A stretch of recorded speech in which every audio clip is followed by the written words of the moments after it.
বটা শুদ্ধ ফুল তুলবে। আপনার হাতে যদি 5টা আঙুলে 1টা 2টা কাটা থাকে পূর্ণাঙ্গ আঙুলে হাত হয় না। এই জন্য বটা শুদ্ধ ফুল তুলে দিতে হয় যে কোনো কাজে। হ্যাঁ, সেই জন্য যারা ফুল তুলবে, বটা তুলবে, বেলপাতার 3টে নেবে, আর ওই যে একটা চক্র থাকে সেইটা যা না হয়। চন্দন আছে নাকি? চন্দন তো ভুলো নেই, ঠিক আছে। না এটা কর, পাথর কর, পাথর কর না। না না না এখানে এই যে ঠাকুর মন্দিরের লোক আছে। আর চন্দন লাগলে আবার আতর চাল দরকার, আচ্ছা সব দরকার। সব আছে না সব আছে না, ওগুলো আগে থেকে রেডি করতে। যে দেখুন সব ফুল তুলেছেন, এগুলা এগুলা এই যে সব বোঁটা না হলে কি হলো, ফুলটা বেকার। কিছুদিন জানতে হবে। হ্যাঁ, সেই জন্য এইসব জিনিসগুলা। হ্যাঁ, এবারে যখন অর্ঘ্য দেবে পুরো 3টে বেলপাতা, ব্রহ্মা বিষ্ণু মহেশ্বর। দুর্বার হয় 3টে, নাহলে 5টা, নাহলে 7টা, এবং আতপ চাল দিতে হয়। সেটা হলো পূর্ণাঙ্গ অর্ঘ্য। আর যখন না থাকে চন্দন, হ্যাঁ শ্বেত চন্দন আর হচ্ছে লাল চন্দন। এবারে শ্বেত চন্দনটা সাধারণত আমরা স্বামীজিকে ব্যবহার করি, শিব ঠাকুরকে। স্বামীজি হচ্ছে সাক্ষাৎ শিব।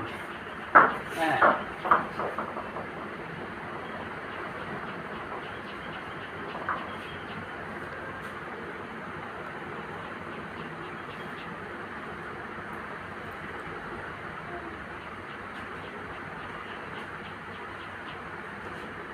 এগুলো যখন নিয়াত না পাওয়া যায় তখন আমরা দিই। যখন ফুল থাকে তখন আমরা ওই সিজন ফ্লাওয়ারগুলো দিই।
কাপড়টা পরাগুলো এইসব যেসব আশ্রমে করানো হয় সেগুলো ওগুলো ভালো করে দেখে আসুন।